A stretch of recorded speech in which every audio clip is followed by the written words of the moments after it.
இது தெற்கின் குரல். நான் டி அருள் எழிலர். ஆட்சிக்கு வந்த 100 நாட்களில் முதலமைச்சர் விஜய் அவர்களின் ஆட்சி பொதுமக்களின் அதிருப்தியையும் எதிர்ப்பையும் சம்பாதித்து வருகிறது. இந்நிலையில் கொளத்தூர் தேர்தல் முடிவுகள் தொடர்பாக முன்னாள் முதல்வர் மு.க.ஸ்டாலின் அவர்கள் நீதிமன்றத்தை நாடியுள்ளார். இது தொடர்பாக நம்மோடு பேசுவதற்காக ஊடகவியலாளர் சத்யராஜ் அவர்கள் இணைந்துள்ளார். அவரோடு பேசுவோம். வணக்கம். வணக்கம் சார், இந்த கொளத்தூர் தொகுதி முடிவுகளுக்கு எதிராக முன்னாள் முதல்வர் மு.க.ஸ்டாலின் அவர்கள் நீதிமன்றத்தை நாடி இருக்காங்க. நீங்க கூட அந்த கொளத்தூர் தொகுதியில் அந்த இது நடக்கும்போது ஒரு வீடியோ போட்டிருந்தீங்க. இது எப்படி பார்க்குறது? கொளத்தூர் தொகுதியில் ஒரு பெரிய தவறு நடந்திருக்கிறது உறுதிதான். நான் கொளத்தூர் தொகுதியை பற்றி பேசும்போது எனக்கு பழைய சம்பவம் ஒன்று ஞாபகம் வருது. 2022 ஹரியானாவில் பானிபட்டில் ஒரு பஞ்சாயத்து போர்டு தேர்தலில் ஒரு பெரிய இஷ்யூ வருது. 2 பேர், ஒருத்தர் ஜெயிக்கிறார். அவர் பேர் குல்தீப். 1051 ஓட்டு வாங்குறாரு. அவரை எதிர்த்து நின்ன இன்னொருத்தர் மொஹிந்த்னு நினைக்கிறேன் 1000 ஓட்டு தான் வாங்குறாரு. இப்போ அந்த இளையவர் அந்த குல்தீப் ஜெயிச்சாரு, வெற்றி அறிவிச்சிட்டாங்க. அவர் ஊர் பஞ்சாயத்து போர்டு பிரசிடென்ட் ஆகிட்டார். 2022 எனக்கு தெரிஞ்சு நவம்பரில் நினைக்கிறேன். அவர் ஊர் பஞ்சாயத்து போர்டு பிரசிடென்ட் ஆகிட்டார். ஆனால் அவரை எதிர்த்து போட்டியிட்டு தோற்று போன அந்த குறிப்பிட்ட இளைஞர், அவர் 25 வயசு தான் இருக்கும், மொஹிந்த்னு நினைக்கிற ஒரு பேர். அவர் எக்ஸாக்டாக அவர் பேர் மொஹித் தான். மொஹித். இது நான் அப்போ ஒரு வீடியோ பேசினது. இது ரொம்ப முக்கியமான விஷயம் அப்படின்னு. இந்த மொஹித் ஒரு பெரிய சட்ட போராட்டத்தை நடத்துகிறார். அவர் போய் எலெக்ஷன் அதிகாரிகளை பார்க்குறாரு, அவர் போய் டிஸ்ட்ரிக்ட் லெவல் ஆஃபீஸர்ஸ் பார்க்குறாரு. யாருமே ரெஸ்பாண்ட் பண்ணல. கடைசியில் கோர்ட்டுக்கு போகிறாரு. டிஸ்ட்ரிக்ட் லெவல் கோர்ட் என்ன சொல்லிச்சுன்னா, அந்த பஞ்சாயத்தில் இருக்கக்கூடிய ஒரு பெட்டி, இவிஎம் மிஷின் எடுத்து செக் பண்ணுங்கன்னு சொல்லிச்சு. அது ரொம்ப சந்தோஷமாக அவங்க செக் பண்ண முயற்சி பண்ணுறாரு. இது 2025 ஏப்ரல் நடக்குது. இந்த ஏப்ரலில் இந்த ப்ராசஸ் ஸ்டார்ட் பண்ண முயற்சி பண்ணும்போது உடனே அங்கே இருக்கக்கூடிய ஹரியானா நீதிமன்றம், ஹைகோர்ட் என்ன பண்ணுறாங்க அப்படின்னா, உத்தரவு கொடுத்து அதை ஸ்டாப் பண்ணிடுறாங்க. இல்லை அப்படிலாம் பண்ணக்கூடாது, இவிஎம் மிஷினை திருப்பி எடுத்துலாம் கவுண்ட் பண்ணக்கூடாதுன்னு சொல்லி ஸ்டாப் பண்ணிடுறாங்க. அந்த இளைஞர் விடலை. பெரும் போராட்டத்தை நடத்தி ஜூன் மாதம், அதாவது 2025 ஜூனில் உச்சநீதிமன்றத்தில் ஒரு தீர்ப்பை வாங்குறாரு. இன்னைக்கு உச்சநீதிமன்ற தலைமை நீதிபதியாக இருக்கக்கூடிய சூரியகாந்தோடைய அமர்வில் தான் அது வருது. அவர் அப்போ உச்சநீதிமன்ற தலைமை நீதிபதி இல்லை. அப்புறம் 3 நீதிபதிகள் கொண்ட அமர்வு. சூரியகாந்த் இருக்கார், கோட்டீஸ்வர் சிங் அவர் இருக்கார். இது இல்லாமல் ஜஸ்டிஸ் தீபங்கர் தத்தா. இந்த 3 பேர் தான் அவங்க உட்கார்றாங்க. 3 பேர் என்ன சொல்கிறாங்க அப்படின்னா, எல்லா இவிஎம்மும் சுப்ரீம் கோர்ட்டுக்கு எடுத்துட்டு வாங்க அப்படிங்கிறாங்க. கிட்டத்தட்ட 7 மிஷின் நினைக்கிறேன், 7 மிஷினையும் கொண்டாந்து சுப்ரீம் கோர்ட்லேயே திறந்து எல்லாத்தையும் ரீகவுண்ட் பண்ணி வீடியோகிராஃப் பண்ணுங்க அப்படிங்கிறாங்க. எல்லாம் வீடியோகிராஃப் பண்ணி பார்க்கும்போது ரிசல்ட் அப்படியே தலையெல்லாம் மாறுது. ஆக்சுவலி ஜெயிச்சது மொஹித் ஜெயிக்கிறாரு, குல்தீப் தோக்குறாரு. அப்போ இது ரொம்ப முக்கியமான. யார் காரணம்? முடிவு மாற்றி அறிவிச்சதுக்கு உள்ள லோக்கல் இருக்கக்கூடிய அந்த பாஜக சார்ந்த ஆட்கள் தான். மிஷின் இல்லை, மெஷினை இவங்க மாற்றுறாங்க. மெஷினில் இருக்கக்கூடிய கவுண்ட்டை மாற்றுறாங்க. ஸோ அப்போது மெஷின் கவுண்ட்டில் ஏதோ ஒன்று நடக்குது. அப்போ பிற்பாடு ரீஎஸ்டாப்ளிஷ் பண்ணும்போது மெஷின் கவுண்ட்டில் சில கிளாரிஃபிகேஷன்ஸ் எடுக்கிறாங்க. இல்லை இவர் தான் ஜெயிச்சிருக்காரு அப்படின்னு. ஸோ அப்போ இதில் 2 விஷயம் நடக்குது. மெஷினை சேஞ்சஸ் பண்ணுறது, மெஷினில் வரக்கூடிய ரிசல்ட்டை சேஞ்ச் பண்ணுறது. இந்த 2யுமே இந்த பாஜக செஞ்சிருக்கு. மிஷினை மேனிபுலேட் பண்ண முடியும் அப்படிங்கிறாங்க. இது நிறைய ஆர்டிகல்ஸ் ஒயரே வெளியிட்டிருக்கிறாங்க. அமெரிக்காவில் இருக்கக்கூடிய சில நிறுவனங்கள் எப்படியெல்லாம் இவிஎம்மை டேம்பர் பண்ண முடியும் அப்படிங்கிறது குறித்து வெளியிட்டிருக்காங்க. நம்ம கொளத்தூர் தொகுதி ரொம்ப அதிர்ச்சியாக இருக்குது. இந்தியாவே எதிர்பார்த்த ஒரு தேர்தல். நீங்கள் திட்டமிட்டு இந்தியாவில் பாஜகவை எதிர்த்த ஸ்ட்ராங்கான முதலமைச்சர்களில் நம்பர் 1ல் திரு ஸ்டாலின் அவர்கள் இருந்தாங்க, பினராயி விஜயன் அவர்கள் இருந்தாங்க, மம்தா பானர்ஜி இருந்தாங்க. இவங்க எல்லாருமே ஸ்பெசிஃபிக் 3 நட்சத்திர முதல்வர்கள். இவங்க 3 பேர். ஆமாம், இவங்க இருந்தாங்க. இது இல்லாமல் பினராயி விஜயன் மட்டும் எனக்கு தெரிஞ்சு மார்ஜினில் ஜெயிச்சார்னு நினைக்கிறேன். மீது எல்லாத்தையும் தோக்கடிச்சாங்க. அதாவது இது ஒரு திட்டமிட்ட செயலாக தான் நம்ம எல்லாருமே அப்போ ஃபீல் பண்ணோம். இந்த கொளத்தூர் தொகுதியை பொறுத்த வரைக்கும் அங்கே நடந்த விஷயம் என்ன அப்படின்னா, அவங்க கேட்குறாங்க, இந்த 14 பூத்தை மட்டும் நம்ம எடுத்து ஃபுல்லாக செக் பண்ணிடலாம். அவங்க கிட்டத்தட்ட ஒரு 5 பகுதியை திமுக கேட்குறாங்க செலக்டிவாக. எனக்கு தெரிஞ்சு காஞ்சிபுரம், சென்னையில் கொளத்தூர், இது இல்லாமல் ராஜபாளையம், இதெல்லாம் கேட்குறாங்க. இதில் கொளத்தூர் தொகுதியில் அவங்க எடுத்து செக் பண்ணுறாங்க மெஷினை. அதில் 2 விதமான பிரச்சனைகள் இருக்குது. ஒன்று, மெஷினே போங்கோ அப்படின்னு ஒரு சந்தேகம் இருக்குது. அதையும் திமுகவினுடைய எம்பி திரு என்ஆர் இளங்கோ அவர்கள் ஆதாரத்தோடு ஒரு 19 கேள்விகள் அதை ரொம்ப முன்வைக்கிறார். அது என்ன இருக்குன்னா, அந்த மெஷின் நீங்கள் அந்த மே 4ஆம் தேதி எண்ணும்போது ஒரு முறை அந்த சீலை உடச்சி எடுத்து அதை கவுண்ட் பண்ணியிருப்பாங்க. அந்த சீலும் இருக்கும். கவுண்ட் பண்ணி முடிச்சுட்டு சீல் வச்சு க்ளோஸ் பண்ணி அதனுடைய அட்டாச்மெண்ட்ஸ், இந்த நம்பர், இது யாருடைய பேர், எந்த பூத் நம்பர், எல்லா நம்பரும் இருக்குது. யாருடைய பேர் இருக்குது, அதிகாரி யார், எந்த அதிகாரி கையெழுத்து போட்டார், என்ன தேதி, எல்லாமே ஃபைல் பண்ணி எல்லாம் ரெடி பண்ணி தான் அந்த பாக்ஸை வைப்பாங்க. பட் இன்னைக்கு திறக்க எடுக்கும்போதே அந்த அட்டை இருக்குது பார்த்தீங்களா, மெஷினில் இருக்கக்கூடிய அட்டை, அதே பிளைனாக இருக்குது. அதில் இந்த பாக்ஸோட நம்பர் என்ன, இது கொளத்தூரில் எத்தனாவது மெஷினு, இதை செக் பண்ண அதிகாரி யார், இது இல்லாமல் என்ன தேதியில் வந்து ஃபைனலாக அது சீல் பண்ணப்பட்டுச்சு, இது எதுவுமே இல்லாமல் அது ரொம்ப பிளைனாக இருக்குது. அந்த அட்டையில் எதுவுமே எழுதப்படலை. அதே போல் பின் 2 சைடு சீல் வைப்பாங்க.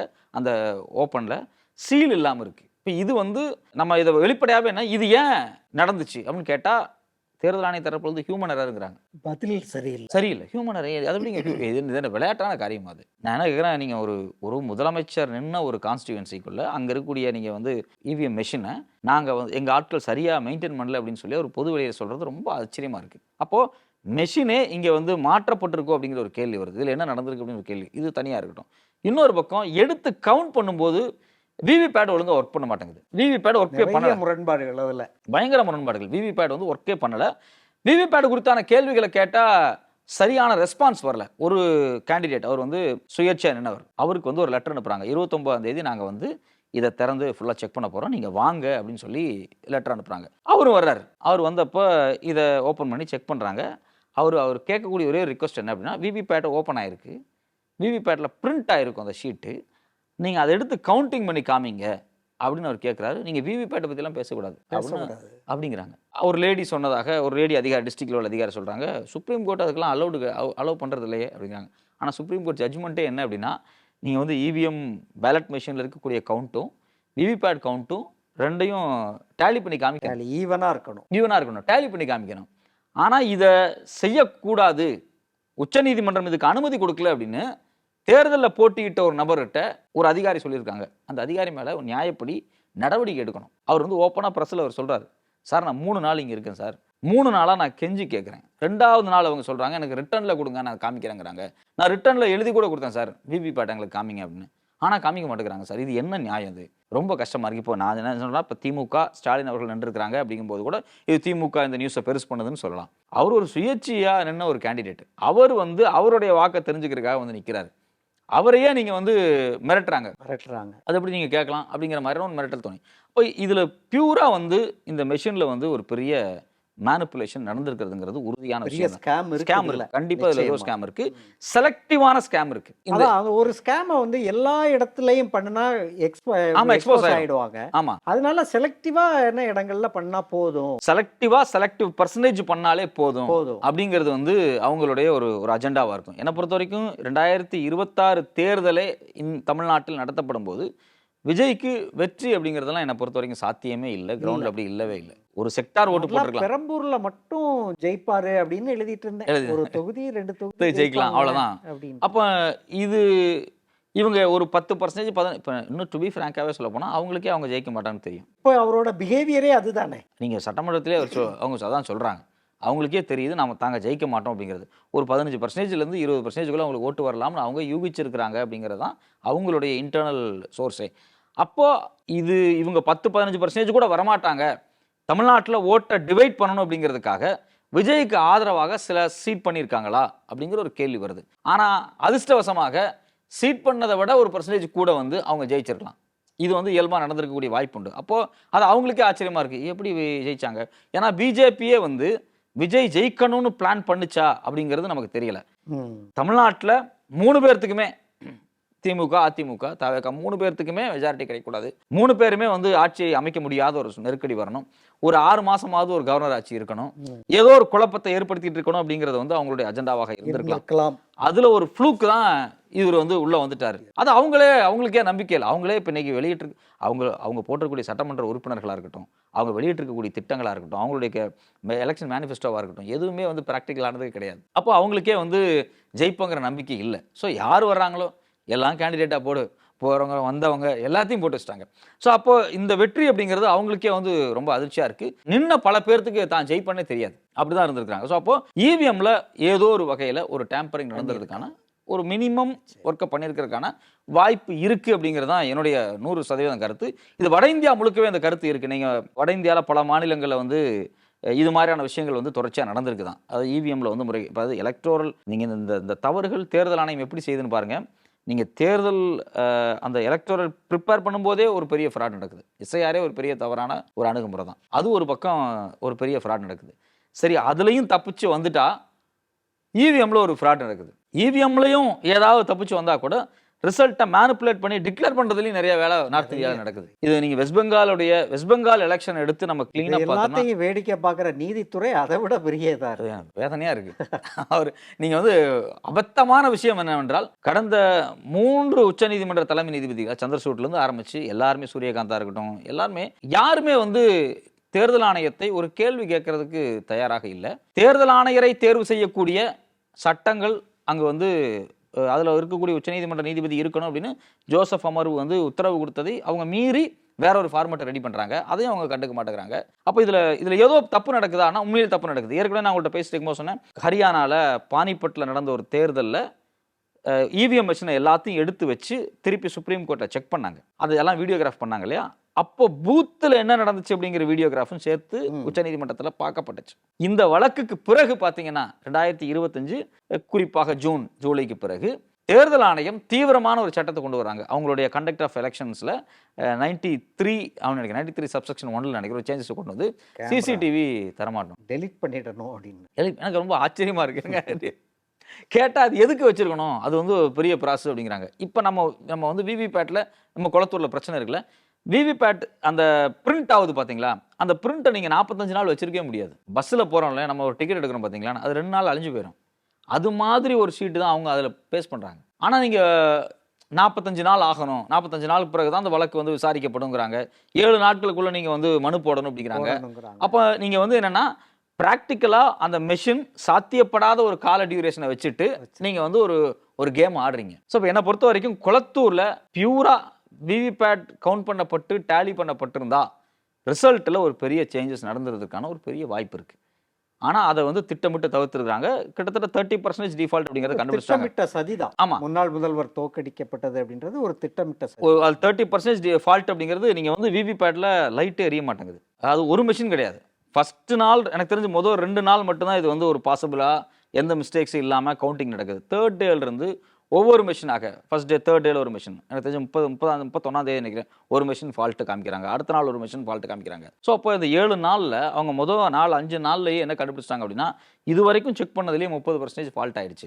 இப்போ நான் ஏன் அதை வந்து தொடர்ச்சியாக நடத்தணும், நான் நேரடியாக கோர்ட்டுக்கு போகிறேன் அப்படிங்கிறத நேற்றுக்கு வந்து நீதிமன்றத்தில் வந்து வழக்கு போட்டது அப்படிங்கிறது.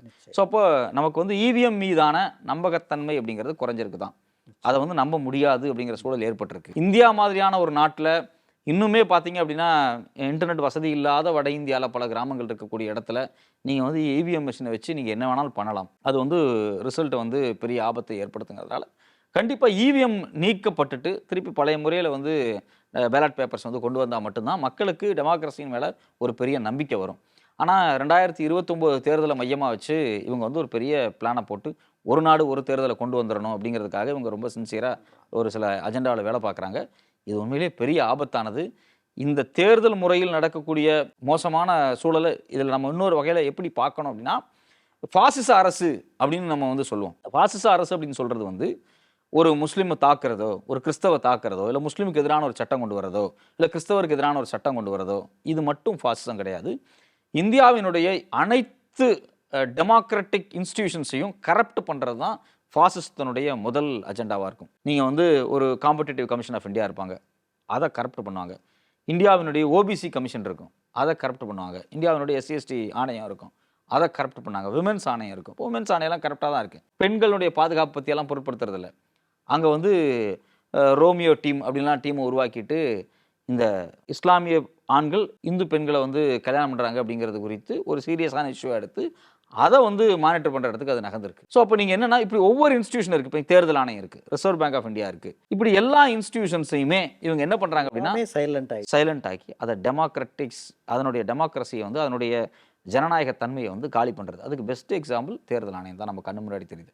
எலக்டோரல் பாண்டு வேண்டாம் அப்படின்னு ரிசர்வ் பேங்க் ஆஃப் இந்தியா கண்ணீர் விட்டு கதறாங்க. கடித போக்குவரத்து நடக்குது. தேர்தல் ஆணையம், reserve bank of India, ministry செக்ரட்டரிக்கு 3 இடத்துல கடிதம் சுற்றி வருது. எலக்டோரல் பாண்ட் வேண்டாம், நாங்கள் அதை அக்செப்ட் பண்ண முடியாது. ஆனால் அதை வேண்டாம்னு சொல்லக்கூடிய ரிசர்வ் பேங்க் அதிகாரிகள் தூக்கப்பட்டு அந்த இடத்துல வேறு ஆட்கள் கொண்டு வரப்பட்டு தேர்தல் ஆணையம் அந்த பாண்டை கொண்டு வந்து 5 வருஷம் வசூல் பண்ணிவிட்டு அதுக்கப்புறம் அது இல்லீகல்னு சொல்லி அதை க்ளோஸ் பண்ணுறாங்க. அப்படின்னா நீங்கள் இப்படி தான் ஒவ்வொரு இன்ஸ்டியூஷனும், ஃபினான்ஸ் கமிஷனும் இப்படி தான் செயல்படுது. ஃபினான்ஸ் கமிஷன் வந்தோடனே ஆட்களை மாற்றி மாநிலங்களுக்கு போகிற நிதியை எப்படியெல்லாம் கட் பண்ணலாம் அப்படின்னு ஒரு ஒர்க் பண்ணுறாங்க. இப்படி ஒவ்வொரு தேர்தல் ஆணையத்தை இப்படி ஒர்க் பண்ணுறாங்க. இப்படி ஒவ்வொரு ஆணையங்களுக்குள்ளேயும் ஒர்க் பண்ணி எல்லாத்தையும் அதை வந்து அதனுடைய டெமோக்ராட்டிக் பண்புகளை இழக்க செய்கிறாங்க. இன்னொரு பக்கம் நீதித்துறை அதுக்கு தனியான ஒரு அஜெண்டா வச்சு ஒர்க் பண்ண முயற்சி நடந்துகிட்டே இருக்கு. அதில் ஒரு சில நீதிபதிகள் ரொம்ப நேர்மையானவங்களா இருக்கிறாங்க. அவங்களையும் சேர்த்து காலி பண்ணுறதுக்கான வேலை நடக்குது. ஸோ அப்போ நம்ம ஃபாசிசம் அப்படிங்கிற வார்த்தையை இவிஎம் மிஷின்லேருந்து தான் நம்ம டெரைவ் பண்ணிக்க முடியும். இவிஎம், தேர்தல் ஆணையம், இவங்க கொண்டு வந்துருக்கூடிய சட்டங்கள், தேர்தல் ஆணையர் தேர்வு செய்யக்கூடிய சட்டங்கள், எஸ்ஐஆர் நடைமுறைகள், இது எல்லாத்தையும் எடுத்து பார்க்கும்போது ஒரு இன்ஸ்டிடியூஷன் எப்படியெல்லாம் அழியுது அப்படிங்கிறத நம்ம கண்ணு முன்னாடி பார்க்க முடியுது. அப்போது இந்தியாவில் படிப்படியாக ஃபாசிசம் அனைத்து அரசு நிர்வாகங்களுக்குள்ளேயும் மூழ்கிவிட்டது. அதுக்குள்ளே வந்து கொஞ்சம் கொஞ்சமாக ஆக்குப்பை பண்ணிருச்சு அப்படிங்கிறது இவிஎம்ல தான் நம்ம தெரிஞ்சுக்க வேண்டியதாக இருக்குது. ரொம்ப சிம்பிளாக சொல்ல போனால் வெஸ்ட் பெங்கால் தேர்தலில் எனக்கு யார் ஓட்டு போடணும் அப்படிங்கிறத எஸ்ஐஆர் ப்ராசஸ் முடிவு பண்ணிச்சு. எனக்கு யார் ஓட்டு போடணும் அப்படிங்கிறத ட்ரிபியூனல் வச்சு அந்த மக்களுக்கான ட்ரிபியூனல் வந்து பார்த்தீங்கன்னா ட்ரிபியூனல் வச்சு யாரெல்லாம் எஸ்ஐஆரில் அவங்க பேரெல்லாம் ஆட் பண்ணப்படலையோ அவங்க பேரை ஆட் பண்ணுறதுக்கான ப்ராசஸில் 100% சக்ஸஸ். 10 பேர் போய் பேர் ஐயா என் பேர் நீக்கிட்டாங்க ஐயா, ஆனால் எனக்கு எல்லா டாக்குமெண்ட் இருக்குங்க கொண்டு கொடுக்கும்போது அங்கே இருக்கக்கூடிய ட்ரிபியூனல் வந்து ஆமாம் கரெக்டாக தான் இருக்கேன் இவங்களை சேர்த்துக்குங்க அப்படிங்கிறாங்க. ஸோ அப்போது ட்ரிபியூனல் உட்காந்து செக் பண்ணக்கூடியது எல்லாமே பாசிட்டிவாக இருக்குது அப்படின்னா அப்போ ஏன் திட்டமிட்டு எஸ்ஐஆரில் இவ்வளோ பேர்த்த நீக்குறாங்க? அதில் எல்லாமே இஸ்லாமியர்களும் தலித்துக்களும் தான். ஸோ அப்போது இந்தியாவினுடைய தேர்தல் ஆணையம் மோசமான ஒரு கரப்ஷனில் இருக்குது, மோசமான ஒரு ஃபாசிச பண்புக்கு போயிடுச்சு. முதலாக ஒரு பெரிய தொகுதியில் திரு ஸ்டாலின் அவர்கள் நின்ன ஒரு பெரிய தொகுதியில் அவங்க மாட்டியிருக்கிறாங்க வசமாக. இப்போ இதை வந்து தேர்தல் ஆணையம் வந்து எப்படி கோர்ட்டில் அட்ரஸ் பண்ண போகிறாங்க அப்படின்னு தெரியல. என்னை பொறுத்த வரைக்கும் கோர்ட் இதை ரொம்ப சீரியஸாக எடுத்துக்கணும். 2022 தேர்தலில் வந்து 25 வந்து எப்படி வந்து சூரியகாந்த் வந்து பானிபட் அந்த பஞ்சாயத்து தேர்தல் விஷயத்தை ரொம்ப சீரியஸாக எடுத்துக்கிட்டு மெஷின்ஸை கொண்டு வந்து உச்சநீதிமன்றத்தில் வச்சு கவுண்ட் பண்ண சொன்னாரோ அது போன்று திரும்பவும் மொத்த கொளத்தூர் தொகுதியினுடைய வாக்காளர் இயந்திரங்களையும் நீதிமன்றத்தில் கொண்டு வந்து வச்சு அதை வந்து வீடியோகிராஃப் பண்ணி ஏற்கனவே பண்ண வீடியோகிராஃபோட பொருத்தி பார்த்து அதை செக் பண்ணினா தான் நீங்கள் வந்து ஒரு நம்பிக்கை ஏற்படுத்த முடியும். அப்படி செக் பண்ணாவே இவங்க மாட்டுவாங்க. ஸோ அதனால் இதை எப்படியாவது தவிர்க்கணும் அப்படிங்கிறதுக்கு நிறைய சதி வேலைகள் நடக்கும் அப்படிங்கிறது தான் என்னுடைய பார்வை. இந்த விஜய் ஆட்சிக்கு வந்த இந்த 100 நாள் ஆட்சி ஆரம்பத்தில் அன்பாப்புலர் ஆகிட்டு இருக்கு அப்படின்னு சொன்னோம். பொதுமக்களோட விரக்தியை விஜய் சம்பாதிச்சிருக்காரா? டிஜிட்டல் பிளாட்ஃபார்ம்ல எல்லாம் நம்மளுக்கு தெரியுது. பொதுமக்கள் எப்படி பார்க்க? பொதுமக்கள் ரொம்ப அதிருப்தியாக இருக்காங்க. நேற்றுக்கு நைட்டு நீங்கள் எனக்கு வந்து நம்ம இன்டர்வியூன்னு சொன்னப்போ நேற்று நைட்டு முழுக்க எனக்கு கரண்ட் இல்லை. என் ஃப்ளாட்டே உட்காந்து விஜய் பற்றி தான் பேசிட்டு இருந்துச்சு. மொத்தம் எங்கள் ஃப்ளாட்டே உட்காந்து விஜய் பற்றி தான் பேசிட்டு இருந்துச்சு. ரொம்ப அதிருப்தியான மக்கள். ஏன் அப்படின்னா கரண்ட் போகவே போகாது அப்படின்னு இருக்கக்கூடிய இடங்கள்லாம் இப்போ கரண்ட் போகுது. அப்போ மக்கள் இயல்பான உரையாடல் என்னவா இருக்குது அப்படின்னா இவங்க என்ன பண்ணுறாங்க, இவங்களுக்கு எந்த நிர்வாகமே தெரில. இப்போ நீங்கள் வந்து உண்மையிலேயே இபி டிபார்ட்மெண்ட்டில் ஒரு பெரிய சிக்கல் அப்படின்னா அது ஏன் ஸ்டாலின் அவர்களோட ஆட்சியில் இது நடக்கலை, இது ஏன் இந்த 100 நாளில் மட்டும் நடக்குது அப்படிங்கும்போது மக்கள் இயல்பாக நேற்று நைட்டு உட்காந்து பேசுகிறத நான் இருட்டில் பைக்கில் உட்காந்து கேட்டுக்கிட்டு இருந்தேன். பார்க்கிங்கில் என்னென்னலாம் பேசுகிறாங்க அப்படின்னு.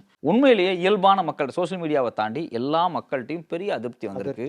இங்கே இருக்கக்கூடிய தலித் சமூகத்தை சார்ந்த ஒரு குறிப்பிட்ட கட்சியை சார்ந்த குறிப்பிட்ட பகுதியை சார்ந்த மக்கள் எல்லாருமே ஒரு நம்பி விஜயை நம்பி ஓட்டு போட்டிருக்கலாம். அதுக்கு காரணம் ஒன்று இருக்குது. ஒரு கேப் டிரைவர், நான் ஒரு டிவி நிகழ்ச்சிக்கு போகிறதுக்காக ஒரு கேப் டிரைவரோட நான் பயணிக்கும் போது அந்த கேப் டிரைவர் ஒரு தலித் சமூகத்திலிருந்து வந்தவர். அவரோட பேசும்போது விஜய் அவர்கள் தலித் அப்படின்னு சொல்லி அவன்கிட்ட பேசிட்டு இருந்தார். எனக்கு ரொம்ப ஆச்சரியமா இருந்துச்சு. என்னன்னே சொல்றீங்க அப்படின்னு சொல்லிட்டு பேசிட்டு இருக்கப்போ அவர் வந்து ஒரு விசிகா தலைவர் குறித்து ஒரு தவறான ஒரு தகவலை என்கிட்ட சொல்லிட்டு வந்தார். நான் அப்படிலாம் கிடையாதுண்ணே, இதெல்லாம் தப்பு நீங்கள் சொல்றதுன்னு பேசிட்டு இருந்தோம். அப்போ என்னன்னா அவர் இருக்கக்கூடிய குழுவில் ஒரு பொய் செய்தி பரப்பப்பட்டிருக்கு பார்த்தீங்களா.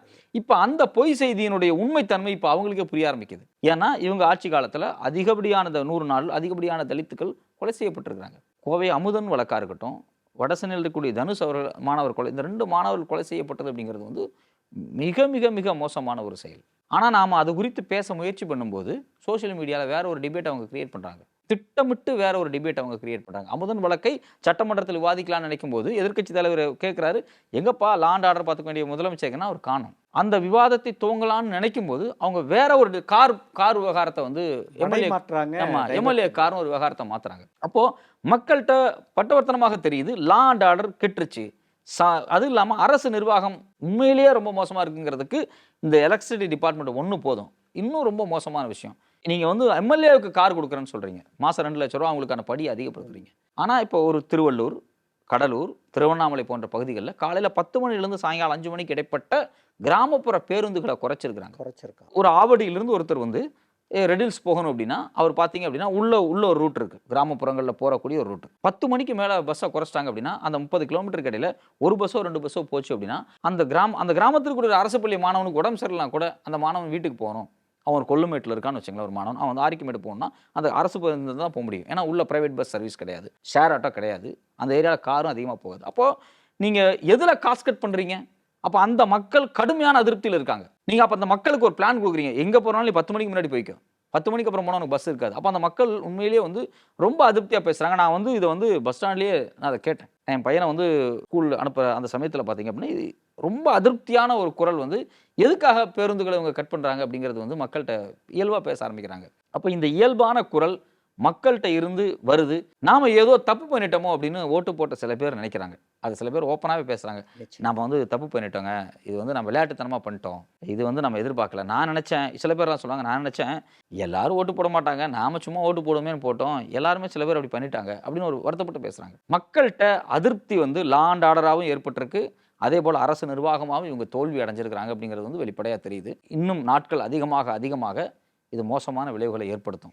ஒரு பெரிய அன்ரெஸ்ட் ஏற்படுத்தும். இங்கே இருக்கக்கூடிய அரசியல் விழிப்புள்ள மாணவர்கள் போராடுவதற்கு அவர்களை கொடுக்கக்கூடிய நெருக்கடியை அவங்க பார்த்து அதிர்ச்சி ஆகிறாங்க. தமிழ்நாட்டு வரலாற்றில், இந்திய வரலாற்றில் எந்த மாநிலத்திலையுமே நக்சல்பாரிகள் ஆக்டிவாக இருந்த மாநிலத்தில் கூட இப்படியெல்லாம் யாரும் கொண்டு வந்தது கிடையாது.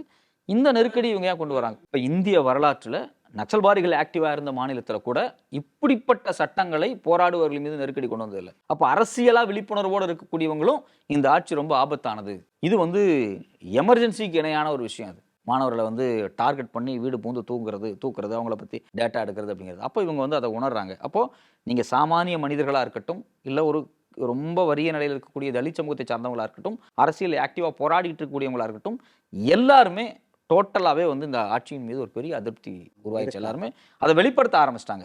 பொது வெளியில் ஓப்பனாக வெளியே தெரியுது இது ஒரு தப்பான ஒரு ஆட்சி அப்படிங்கிறது தெரிய வர ஆரம்பிச்சிருச்சு. இது வந்து சொன்ன மாதிரி ரொம்ப நாள் நீடிக்குமா அப்படிங்கிறதே ஒரு பெரிய சந்தேகம், ஒரு பெரிய அன்ரெஸ்ட் வர கூட வாய்ப்புண்டு. வெவ்வேறு கேள்விகளுக்கு ரொம்ப ஆழமாக பதில் சொன்னீங்க. ரொம்ப நன்றி. நன்றி சார்.